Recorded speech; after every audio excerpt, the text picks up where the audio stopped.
ಮೊದಲಿಗೆ ಮಹಾಶಿವರಾತ್ರಿಯ ಶಿವನ ಆಶೀರ್ವಾದ ನಾಡಿನ ಸಮಸ್ತ ಜನತೆಗೆ, ಕ್ಷೇತ್ರ ಜನತೆಗೆ ಇರಲಿ ಅಂತೇಳಿ ಆ ಶಿವನಲ್ಲಿ ಭಕ್ತಿಪೂರ್ವಕವಾಗಿ ಪ್ರಾರ್ಥಿಸುತ್ತಾ ಇವತ್ತೇನು ಅರಸಬೆಲೆ ಗೇಟ್ನಲ್ಲಿರ್ತಕ್ಕಂಥ ಈ ಶನೇಶ್ವರ ದೇವಾಲಯ ಭಾಳಷ್ಟು ಸುಮಾರು 50 ವರ್ಷಗಳ ಇತಿಹಾಸ ಇರತಕ್ಕಂಥ ಈ ದೇವಾಲಯ ಅವತ್ತಿಂದಲೂ ಕೂಡ ಭಕ್ತಿ ಪ್ರಧಾನವಾಗಿ ಈ ಭಾಗದ ಹಲವಾರು ಭಕ್ತರಿಗೆ, ಭಕ್ತ ಕುಟುಂಬಕ್ಕೆ ಒಳ್ಳೆಯದನ್ನು ಮಾಡಿದಂಥ ಈ ಶನೇಶ್ವರ ಸ್ವಾಮಿಯ ಈ ದೇವಾಲಯ ಸಮಿತಿಯವರು ಪ್ರತಿ ವರ್ಷ ಈ ಜಾತ್ರಾ ಮಹೋತ್ಸವವನ್ನು ಗ್ರಾಮದ ಸುತ್ತಮುತ್ತಲಿನ ಗ್ರಾಮದ ಹಾಗೂ ಈ ದೇವಸ್ಥಾನದ ಭಕ್ತಾದಿಗಳೆಲ್ಲ ಸೇರಿ ವಿಜೃಂಭಣೆಯಿಂದ ಮಾಡೋಂಥ ಈ ಜಾತ್ರಾ ಮಹೋತ್ಸವ ಯಾವತ್ತಿಗೂ ಕೂಡ ಯಶಸ್ವಿಯಾಗಿ ಈ ಜಾತ್ರಾ ಮಹೋತ್ಸವ ನಡೀತದೆ.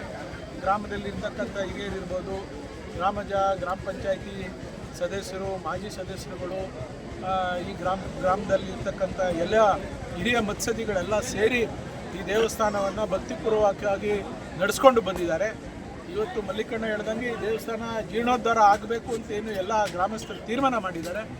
ಸಂಪೂರ್ಣವಾಗಿ ದೇವಸ್ಥಾನ ಭಾಳ ಸುಂದರವಾಗಿ ಈ ಜಾಗದಲ್ಲಿ ತೀರಾ ಅವಶ್ಯಕತೆ ಇರತಕ್ಕಂಥ ಈ ದೇವಾಲಯ ನಿರ್ಮಾಣ ಆಗಬೇಕು ಅನ್ನೋದು ನಮ್ಮ ಆಸೆ ಕೂಡ. ನಾನು ಕೂಡ ಅದಕ್ಕೆ ಸಂಪೂರ್ಣವಾದ ಸಹಕಾರ ಕೊಡ್ತೀನಿ.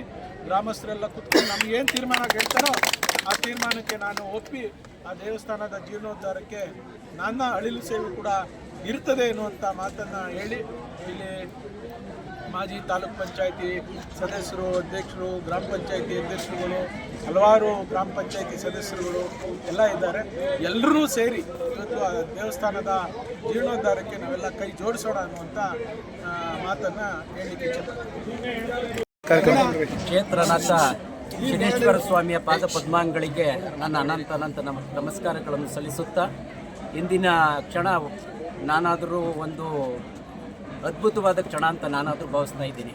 ಏನಾಗಿದೆ ಅಂತಂದರೆ, ನಾವು ಜನವರಿಯಿಂದ ಡಿಸೆಂಬರ್ 25ರವರೆಗೂ ಹಲವಾರು ಹಬ್ಬಗಳು ಬರ್ತವೆ.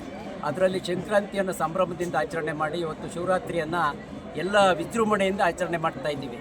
ಪ್ರತಿ ವರ್ಷವೂ ಸಹ ಇಲ್ಲಿ ಸುಮಾರು ಒಂದು 10,000 ಜನಕ್ಕೆ ನಾವು ಅಡುಗೆ ವ್ಯವಸ್ಥೆಯನ್ನು ಒಂದು 8ರಿಂದ 10,000 ಜನ ಸೇರ್ತಾ ಇತ್ತು. ಈ ಸಾರಿ ನಮ್ಮ ನಿರೀಕ್ಷೆ ಏನಂತ ಅಂದ್ಕೊಂಡಿದ್ದು, ಈ ಸಾರಿ ಕಮ್ಮಿ ಆಗ್ತದೆ ಅಂದ್ಕೊಂಡಿದ್ದು. ನಾವು ತರಿಸಿದ್ದು ಎಲೆ ಇರ್ಬೋದು, ವಾಟರ್ ಬಾಟ್ಲ್ ಇರ್ಬೋದು, ಎಲ್ಲ ಸಂಪೂರ್ಣ ಖಾಲಿಯಾಗಿದೆ. ಇದರ ಒಂದು ವೈಶಿಷ್ಟ್ಯತೆ ಏನಪ್ಪ ಅಂತಂದರೆ, ಈ ಭಾಗದಲ್ಲಿ ಯಾರಾದರೂ ಒಂದು ತಪ್ಪು ಮಾಡಿದ್ರೆ ಏನಾಗ್ತದೆ, ನಾನು ಮಾಡಿರೋ ತಪ್ಪು ನನಗೆ ಗೊತ್ತಿರ್ತದೆ, ಆದರೂ ನಾನು ಒಪ್ಕೊಳ್ಳೋಕೆ ರೆಡಿ ಇರಲ್ಲ. ನೋಡಪ್ಪ, ನೀನು ಅಕಸ್ಮಾತ್ ನೀನೇನು ತಪ್ಪು ಮಾಡಿಲ್ಲ ಅಂದರೆ ಶನ್ಮಾತ್ಮ ದೇವಸ್ಥಾನದ ಹತ್ರ ಬಂದು ನಾನು ಮಾಡಿಲ್ಲ ಅಂತ ಹೇಳ್ಬಿಡು ಅಂತ ಅಂದ್ಬಿಟ್ಟು ಒಂದು ಮಾತು ಹೇಳ್ತಾರೆ. ಹಂಗಂತ ಹೇಳಿ ತಕ್ಷಣವೇ ಅವನು ಆ ಒಂದು ತಪ್ಪಾದರೂ ಒಪ್ಕೊತಾನೆ, ಇಲ್ಲಾಂದರೆ ಈ ಕ್ಷೇತ್ರಕ್ಕೆ ಹತ್ರಕ್ಕೆ ಬರೋಕ್ಕೆ ಅವನು ತುಂಬ ಭಯ ಬೀಳ್ತಾನೆ. ಆ ಥರದ್ದೊಂದು ಪವಿತ್ರವಾದ ಕ್ಷೇತ್ರ. ಇದಕ್ಕೆ ನಾವಿವತ್ತು ಏನೋ ಇದನ್ನು ನಡೆಸ್ಕೊಂಡು ಹೋಗ್ತಾ ಇದ್ದೀವಿ. ನಮ್ಮ ತಾತಂದಿರು ಕಾಡ್ಮಲೆಯವ್ರು ಇರ್ಬೋದು, ಒಡಾರೆಯವ್ರು ಇರ್ಬೋದು, ಚಿಕ್ಕಚನ್ನವೀರಯ್ಯನವ್ರು ಇರ್ಬೋದು, ಎಲ್ಲರೂ ಪ್ರತಿಯೊಬ್ಬರೂ ಸಹ ಎಲ್ಲರೂ ಶ್ರಮ ಬಿದ್ದು ಒಂದು ಚಿಕ್ಕದಾಗಿ ಒಂದು ದೇವಸ್ಥಾನ ನಿರ್ಮಾಣ ಮಾಡಿದ್ರು. ಇವತ್ತು ಬೃಹದಾಕಾರವಾಗಿ ಅದು ಬೆಳೆದಂಥ ಸಂದರ್ಭದಲ್ಲಿ ಏನಂತ ನಮ್ಮ ಗ್ರಾಮದ ನಮ್ಮ ಪೂರ್ವಜರು ಅವರೆಲ್ಲರೂ ಏನು ಹೇಳಿದ್ರು ಅಂದರೆ, ದಿವಂಗತ ಬರ್ಸಪ್ಪನವರು ನಮ್ಮೂರಿಗೆ ಬಂದಾಗ ಈ ದೇವಸ್ಥಾನದ ಪೂಜೆ ನೀನು ಮಾಡ್ಕೊಂಡು ಹೋಗಪ್ಪ ಅಂತ ಹೇಳಿ ಜವಾಬ್ದಾರಿಯನ್ನು ವಹಿಸಿದ್ರು. ಆ ಪುಣ್ಯಾತ್ಮ ಇರೋವರೆಗೂ ಭಾಳ ಶ್ರದ್ಧೆಯಿಂದ ಇದೊಂದು ದೇವಸ್ಥಾನದ ಕಾರ್ಯಕ್ರಮಗಳಾಗಿರ್ಬೋದು, ಪೂಜೆ ವ್ಯವಸ್ಥೆ ಇರ್ಬೋದು, ಭಕ್ತಾದಿಗಳನ್ನ ಒಂದು ನೋಡ್ಕೊಳ್ಳೋ ರೀತಿ ಇರ್ಬೋದು, ಅಷ್ಟು ತುಂಬ ಅಚ್ಚುಕಟ್ಟಾಗಿ ನೋಡ್ಕೊಂಡು ಹೋಗ್ತಿದ್ರು. ಪುಣ್ಯಾತ್ಮರು ಒಂದು 2 ವರ್ಷದ ಹಿಂದೆಗಡೆ ತೀರ್ಕೊಂಡ್ರು. ಅವರು ಬದುಕಿರೋವರೆಗೂ ಏನಾಗಿದೆ, ಅವ್ರು ಹುಟ್ಟಿದಾಗಿಂದ ಬದುಕಿರೋವರೆಗೂ ಅವರು ಕಾಲಕ್ಕೆ ಚಪ್ಪಲಿ ಹಾಕಿರಲಿಲ್ಲ.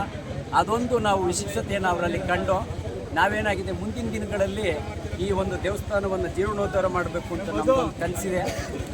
ಹೋದ ವರ್ಷ ನಾವು ಮಾಲಿಂಗೇಶ್ವರ ದೇವಸ್ಥಾನದ ನಮ್ಮ ಗ್ರಾಮದವ್ರು ಎಲ್ಲರೂ ಸಹ ಸೇರಿ ಒಂದು 50 ಲಕ್ಷ ರೂಪಾಯಿನ ಒಂದು ಇದರಲ್ಲಿ ಮಠದಲ್ಲಿ ದೇವಸ್ಥಾನ ಮಾಡಿದ್ರು. ಗ್ರಾಮದಿಂದ ಒಂದು 20 ಲಕ್ಷ ರೂಪಾಯಿನ ನಮ್ಮ ಕೈಗೆ ತರಿಸಿದ್ರು. ನನ್ನ ವೈಯಕ್ತಿಕವಾಗಿ ನಾನಂತ ಅಂದರೆ ನಮ್ಮ ಅಣ್ಣ ತಮ್ಮದಿರೆಲ್ಲರೂ ಸಹ ಸೇರಿ ನಮ್ಮ ಮನೆಯಿಂದ 30 ಲಕ್ಷ ರೂಪಾಯಿನ ಆ ದೇವಸ್ಥಾನಕ್ಕೆ ಒಂದು ದೇಣಿಗೆಯಾಗಿ ಕೊಟ್ಟು ಅದೊಂದು ದೇವಸ್ಥಾನ ಮಾಡಿದ್ದೀವಿ. ಮುಂದಿನ ವರ್ಷ ಇದನ್ನು ಯಾರಾದರೂ ಇದಕ್ಕೆ ನಾನು ಮುಂದಾಳತ್ವ ವಹಿಸಿ ಮಾಡೋಕ್ಕೆ ನನಗೆ ಶಕ್ತಿ ಇಲ್ಲ. ಯಾರಾದರೂ ಪುಣ್ಯಾತ್ಮರು ಮುಂದೆ ನಿಂತು ಏನಾದರೂ ನಾವು ದೇವಸ್ಥಾನ ಮಾಡ್ತೀವಿ ಅಂತ ಅಂದ್ಬಿಟ್ಟು ಮುಂದೆ ಬಂದರೆ ನಮ್ಮ ಕುಟುಂಬದಿಂದ ಪಟೇಲ್ ಶಿವಣ್ಣವ್ರ ಕುಟುಂಬದಿಂದ ನಾನು 5 ಲಕ್ಷ ರೂಪಾಯಿನ ಈ ದೇವಸ್ಥಾನಕ್ಕೆ ಕೊಡ್ತೀವಿ ಅಂತ ನಾವು ಅಣ್ತಂದಿರೆಲ್ಲ ಸೇರಿ ಮಾತು ಕೊಟ್ಟಿದ್ದೀವಿ. ನಾನು ಯಾವತ್ತೇ ಅದು ದೇವಸ್ಥಾನ ಸ್ಟಾರ್ಟ್ ಮಾಡಿದ್ರು ನಮ್ಮ ಮನೆಯಿಂದ ನಾನು 5 ಲಕ್ಷ ರೂಪಾಯಿ ದೇಣಿಗೆನ ಈ ದೇವಸ್ಥಾನಕ್ಕೆ ಕೊಡಬೇಕು ಅಂತ ನನ್ನ ಮನಸ್ಸಲ್ಲಿ ಅಂದ್ಕೊಂಡಿದ್ದೀನಿ. ಭಗವಂತ ಇದೇ ಆಯುಸ್ಸು ಆರೋಗ್ಯ ಎಲ್ಲವುದು ನನಗೆ ಚೆನ್ನಾಗಿ ಕೊಟ್ಟರೆ ಅವತ್ತಿನ ಕಾಲದಲ್ಲಿ ಏನೋ ಶ್ರಮ ನನಗಿನ್ನೂ ಇದಾದರೂ ಪರವಾಗಿಲ್ಲ ಮುಂದಕ್ಕೆ ಇದು ಮಾಡ್ತೀವಿ. ನಾನು ಇಲ್ಲದೆ ಹೋಗಲಿ ನಮ್ಮ ಕುಟುಂಬದಿಂದ 5 ಲಕ್ಷ ರೂಪಾಯಿ ದೇವಸ್ಥಾನಕ್ಕೆ ಅಂತ ನಾನು ಅಂದ್ಕೊಂಡಿದ್ದೀನಿ. ನಾನು 5 ಲಕ್ಷ ರೂಪಾಯಿ ದೇವಸ್ಥಾನಕ್ಕೆ ನಾನು ಕೊಡಲಿಕ್ಕೆ ನಾನು ಈ ಮೂಲಕ ನಿಮ್ಮ ವಾಹಿನಿ ಮುಖಾಂತರ ನಾನು ಇವತ್ತು ನನ್ನ ದೇವಸ್ಥಾನದ ಟ್ರಸ್ಟ್ಗಿರ್ಬೋದು ನಮ್ಮ ಗ್ರಾಮಸ್ಥರಿಗೆಲ್ರಿಗೂ ಸಹ ನಾನು ಈ ಒಂದು ಮಾತನ್ನು ಹೇಳೋಕ್ಕೆ ನಾನು ಇಚ್ಛೆ ಪಡ್ತಾ ಇದ್ದೀನಿ. ಖಂಡಿತ ಶ್ರೀ ಕ್ಷೇತ್ರ ಹಲಸಬೆಲೆ ಶ್ರೀ ಶನಿ ಮಹಾತ್ಮ ದೇವಸ್ಥಾನ ಈ ಭಾಗದಲ್ಲಿ ನಮ್ಮ ಮಲ್ಲಿಕಣ್ಣ ಹೇಳಿದಂಗೆ ಯಾರೇ ತಪ್ಪು ಮಾಡಿದ್ರು ಮತ್ತೊಂದು ಮಾಡಿದ್ರು ಅಂಕಳಿ ಮಠ ಅಲ್ಲಿಗೆ ಹೋಗಿ ಗುರಿಗದ್ಗೆನಲ್ಲಿ ಪ್ರಮಾಣ ಮಾಡಿದ್ದು ಕೇಳ್ತಾಯಿದ್ರು ಬೆಟ್ಟಲೆ ಮಠದಲ್ಲಿ ಸಾರಿ. ಅದು ಬಿಟ್ಟರೆ ಈ ಭಾಗದಲ್ಲಿ ಏನೇ ಮಾಡಿದ್ರು ಬಾರೋ ಹಲಸಬೆಲೆ ದೇವಸ್ಥಾನಕ್ಕೆ ಹೋಗೋಣ ಅಂತ ಹೇಳ್ತಾಯಿದ್ರು. ಹಲಸಬೆಲೆ ದೇವಸ್ಥಾನ ಅನ್ನೋಷ್ಟೊತ್ತಿಗೆ ಅವ್ರು ಏನೇ ಇದ್ರೂ ಒಂದು ಹೆಜ್ಜೆ ಹಿಂದಕ್ಕೆ ಇಡ್ತಾಯಿದ್ರು ಹೊರತು ಒಂದು ಹೆಜ್ಜೆ ಮುಂದಕ್ಕೆ ಯಾರೂ ಇಡ್ತಾ ಇರಲಿಲ್ಲ. ಆ ಥರ ಒಂದು ಪವಿತ್ರವಾದ ಶಕ್ತಿ ಪೀಠ ಅಂತಲೇ ಹೇಳಬೇಕು. ಇವತ್ತು ಈ ಸಂದರ್ಭದಲ್ಲಿ ನಾವೆಲ್ಲ ಬಂದು ಇಲ್ಲಿ ಪೂಜೆಗೆ ನೆರವೇರಿ ಮತ್ತು ಇಲ್ಲಿ ಹೋಗಿ ತುಂಬ ಒಂದು 5 ರಿಂದ 6 ಸಾವಿರ ಜನದಷ್ಟು ಊಟದ ವ್ಯವಸ್ಥೆ ಕೂಡ ಮಾಡಿದ್ದಾರೆ. ತುಂಬ ವಿಜೃಂಭಣೆಯಿಂದ ಈ ಕ್ಷೇತ್ರದಲ್ಲಿ ಈ ಕಾರ್ಯಕ್ರಮ ನಡೀತಾ ಇದೆ. ಸಂಜೆ ಕೂಡ ನಾಟಕ ಕೂಡ ಇಟ್ಕೊಂಡಿದ್ದಾರೆ.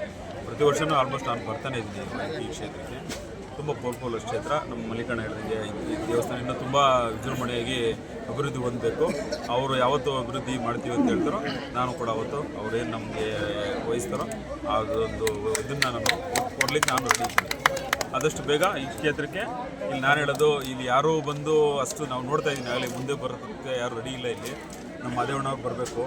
ಮಾದೇವಣ್ಣವರು ಯಾಕೆ ಅಷ್ಟೊಂದು ಮುಂದೆ ಬರ್ತಾಯಿಲ್ಲ. ಮಲ್ಲಿಕಣ್ಣನೂ ವಹಿಸ್ತಾ ಹೋಗ್ತೀನಿ ಜವಾಬ್ದಾರಿನ ದೇವಸ್ಥಾನ ಅವರು ಮಾಡಿಕೊಂಡು ನಮ್ಮ ಮಾದೇವಣ್ಣವರು ನಮ್ಮ ಚಂದ್ರಣ್ಣ ಇವರೆಲ್ಲರೂ ಸೇರಿಕೊಂಡು ನಮ್ಮ ಗಂಗರಾಜಣ್ಣ ನೇತೃತ್ವದಲ್ಲಿ ಮಾಡ್ಬೇಕು. ಮಲ್ಲಿಕಣ್ಣನ ಮುಂದೆ ಬರಬೇಕು. ಬರ್ದಲ್ಲಿ ಹೋದರೆ ಇದು ಹಂಗೆ ತಳ್ಕೊಂಡು ಹೋಗ್ತಾ ಇರ್ತದೆ. ಆಲ್ಮೋಸ್ಟ್ ಅಲ್ಲಿ 3 ವರ್ಷ ಆಯ್ತು ಅನ್ಸುತ್ತೆ. ಇದು 2-3 ವರ್ಷದಿಂದ ಹಂಗೆ ಮುಂದೆ ಹೋಗ್ತಾ ಇದೆ. ಆದಷ್ಟು ಬೇಗ ಒಂದು ಡೇಟ್ನ ಕೊಟ್ಟು ಈ ದೇವಸ್ಥಾನ ಒಂದು ಅಭಿವೃದ್ಧಿಗೆ ಚಾಲನೆಯನ್ನು ಕೊಡಲಿ ಅಂತ ನಾನು ಕೇಳ್ಕೊಂಡು ಶನೇಶ್ವರ ದೇವಸ್ಥಾನ ಒಬ್ಬ ಕರಿಯಪ್ಪ ಅನ್ನೋನು ಈ ದೇವಸ್ಥಾನ ಸ್ಥಾಪನೆ ಮಾಡೋದು ಸಾಧಾರಣವಾಗಿ ಮಾಡಿದ್ರು. ಆಮೇಲೆ ಬರ್ತಾ ನಮ್ಮ ಈ ಅರ್ಚಕರು ಬಸಪ್ಪನವರು ಈ ದೇವಸ್ಥಾನಕ್ಕೆ ಎಂಟ್ರಿ ಕೊಡ್ತಾರೆ. ಅವತ್ತೊಂದು ದಿವಸ ಬಸಪ್ಪನವ್ರಿಗೆ ತುಂಬ ಬಡತನ 5 ಜನ ಹೆಣ್ಮಕ್ಳು. ಆ ಅಪ್ಪನಿಗೆ 5 ಜನ ಹೆಣ್ಮಕ್ಳು. ಅವನು ಸಾಲಗಾರ ಜಾಸ್ತಿ, ವಿಪರೀತ ಸಾಲ ಮಾಡಿಬಿಡೋನು 3 ತಿಂಗಳಿಗೆ ಮಕ್ಕಳಿಗೆ ಊಟಕ್ಕೆ ಗತಿ ಇರಲಿಲ್ಲ. ಆ ಸಂದರ್ಭದಲ್ಲಿ ನಾವೇನು ಮಾಡೋದು ಅಂತಂದರೆ ಇವನು ಪ್ರತಿ ವರ್ಷವೂ ಹಿಂಗೆ ಮಾಡ್ಕೊಂಡು ಮಕ್ಕಳಿಗೆ ಅನ್ನ ಇರಲ್ವಲ್ಲ ಅಂದ್ಬಿಟ್ಟು ಬೇಕಾದಷ್ಟು ತಂದು ಹಾಕೋರು. 3 ತಿಂಗಳಿಗಾಲ ಬಡ್ಡಿಗೆಲ್ಲ ಕೊಟ್ಬಿಟ್ಟು ಮನೇಲಿ ಊಟಕ್ಕೆ ಇರ್ತಿರಲಿಲ್ಲ. ನಾವು ನಮ್ಮ ಮನೆ ಕೊಟ್ಟು ಮನೇಲಿ ಇರಿಸ್ಕೊಂಡು ವಾರಕ್ಕಾಗುವಷ್ಟು ಮಾತ್ರ ತೊಗೊಂಡು ಹೋಗ್ಬೇಕು. ನೀನು ಮಕ್ಕಳಿಗೆ ಊಟಕ್ಕೆ ಹಾಕಬೇಕು. ಎಲ್ಲ ಮಕ್ಕಳಿಗೂ ಮದುವೆ ಆಗಿರಲಿಲ್ಲ ಚಿಕ್ಕ ಮಕ್ಕಳುಗಳು. ವಾರಕ್ಕಾಗುವಷ್ಟು ಮಾತ್ರ ತೊಗೊಂಡು ಹೋಗ್ಬೇಕು ಅಂತ ಹೇಳಿ ಈ ಮಟ್ಟಕ್ಕೆ ನಾವೆಲ್ಲ ಗ್ರಾಮ ಎಲ್ಲ ಸೇರಿ ಈ ದೇವಸ್ಥಾನದ ಬಗ್ಗೆ ಯಾರು ಚಕಾರ ಎತ್ತಿಲ್ಲ. ಏನೇ ನಮ್ಮಲ್ಲಿ ಮನಸ್ತಾಪಗಳಿದ್ರು ಈ ದೇವಸ್ಥಾನ ಈ ಕಾರ್ಯನ ಇದೇ ರೀತಿ ಮೊದಲಿನೂ ನಡೆಸ್ಕೊಂಡ್ಬಂದಿದ್ವಿ, ಮುಂದೆನೂ ನಡೆಸ್ಕೊಂಡಿದ್ವಿ. ಓಕೆ ಸರ್, ಹೇಳಿ ಸರ್. ನಾವು ಮಹಾಶಿವರಾತ್ರಿ ಪ್ರತಿ ವರ್ಷದಂತೆ ಈ ವರ್ಷವೂ ಕೂಡ 15-16 ಶ್ರೀ ಹಲಸಬೆಲೆ ಗ್ರಾಮದಲ್ಲಿ ಹಲಸಬೆಲೆ ಗ್ರಾಮದ ಪರವಾಗಿ ಹಾಗೂ ಮಠದಪಾಳ್ಯ ಗ್ರಾಮಸ್ಥರು ಅಕ್ಕಪಕ್ಕದ ಗ್ರಾಮಸ್ಥರ ವತಿಯಿಂದ ವಿಶೇಷವಾಗಿ ಬ್ರಹ್ಮರಥೋತ್ಸವ ಮತ್ತು ಅನ್ನ ಸಂತರ್ಪಣೆಯನ್ನು ಏರ್ಪಡಿಸಿದ್ದು, ಹಾಗೆ ಬೆಳಗ್ಗೆ 8:30ಗೆ ಮಹಾಕೊಂಡ ಕೂಡ ಆಗಿದೆ. ಮಹಾಮಂಗಳಾರತಿ ಪ್ರಸಾದ ವಿನಿಯೋಗ ಕೂಡ ನಡೆದಿದೆ. ಆ ಭಗವಂತನ ಆಶೀರ್ವಾದಕ್ಕೆ ಎಲ್ಲ ಅಕ್ಕಪಕ್ಕದ ಗ್ರಾಮಸ್ಥರು ಕೂಡ ಭಾಗಿಯಾಗಿದ್ದಾರೆ. ಅವರಿಗೆ ಆ ಭಗವಂತ ಶನೇಶ್ವರ ಸ್ವಾಮಿ ಆಯುಷ ಆರೋಗ್ಯವನ್ನು ಕಾಪಾಡಲಿ ಅಂತ ಕೇಳ್ತೀವಿ. ಇವತ್ತು ಸಂಜೆ ಏನೆಲ್ಲ ಕಾರ್ಯಕ್ರಮ ಹಮ್ಮಿಕೊಂಡಿದ್ರು ಸರ್? ಸಂಜೆ ನಾವು 9:30ಗೆ ಸರಿಯಾಗಿ ನಲತಂಗ ಅಥವಾ ಶನಿ ಪ್ರಭಾವದಿಂದ ಪೌರಾಣಿಕ ನಾಟಕವನ್ನು ಮಹಾಲಿಂಗೇಶ್ವರ ಸ್ವಾಮಿ ಕೃಪಾಪೋಷದ ನಾಟಕ ಮಂಡಳಿಯವರಿಂದ ಏರ್ಪಡಿಸಲಾಗಿದೆ.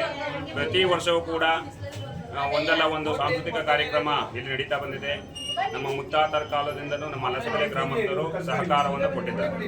ತಮ್ಮ ಹೆಸರು ಸರ್? ರುದ್ರೇಶ್ ಅರ್ಚಕರು. ಕಾರ್ಯಕ್ರಮ ಇದು ಶನೇಶ್ವರ ದೇವಸ್ಥಾನ. ಪ್ರತಿ ವರ್ಷದಂತೆ ಬ್ರಹ್ಮೋತ್ಸವ ನಡೀತಾ ಇದೆ. ಇದು ನಮ್ಮ ತಂದೆಯವರು ನಡೆಸ್ತಾ ಇದ್ರು. ತಂದೆಯವ್ರ ಬದಲಾಗಿ ತಂದೆಯವ್ರ ಕಾಲವಾದ ಕಾರಣ ನಾನೇ ನಡೆಸ್ತಾ ಇದ್ದೀನಿ. ಏನೆಲ್ಲ ಕಾರ್ಯಕ್ರಮ ಹಮ್ಮಿಕೊಂಡಿದ್ದೀರಾ ಮಹಾಶಿವರಾತ್ರಿ ಪ್ರಯುಕ್ತ ಈ ದಿನ? ಸರ್, ಪಂಡ ಐತೆ, ಉಪವಾಸ ದಿವಸ ಪಂಡ, ಇದೆ ಪಾಲ್ಕಿ ಐತೆ. ಪಾಲ್ಕಿ ಆದ ಬೆಳಿಗ್ಗೆ ಊಟ ಆದ ಬೆಳಿಗ್ಗೆ ರಥೋತ್ಸವ ಐತೆ. ಸಂಜೆ ನಾಟಕ ಐತೆ. ಈ ದಿನ ಬೆಳಗ್ಗೆಯಿಂದ ಏನೆಲ್ಲ ಕಾರ್ಯಕ್ರಮ ಹಮ್ಮಿಕೊಂಡಿದ್ದೀರಾ ಸರ್?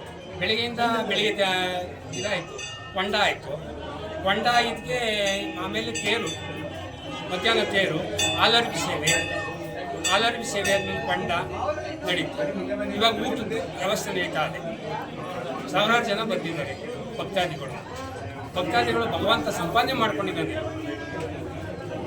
ನಿಮ್ಮ ಹೆಸರು ಯಾವ ಸರ್? ಊಟಗಾರಿಕೆಯಲ್ಲಿ ಯಾವುದೂ ಇಲ್ಲ. ಭಕ್ತಿಯಿಂದ ಕೈ ಮುಗಿಬೇಕು, ಭಕ್ತಿಯಿಂದ ನಮ್ಮ ಕೆಲಸ ಆಗಬೇಕಷ್ಟೇ. ನಿಮ್ಮ ಹೆಸರು? ನಮ್ಮ ಹೆಸರು ಶಿವಣ್ಣ ಅಂತ ಅರ್ಚಕರು.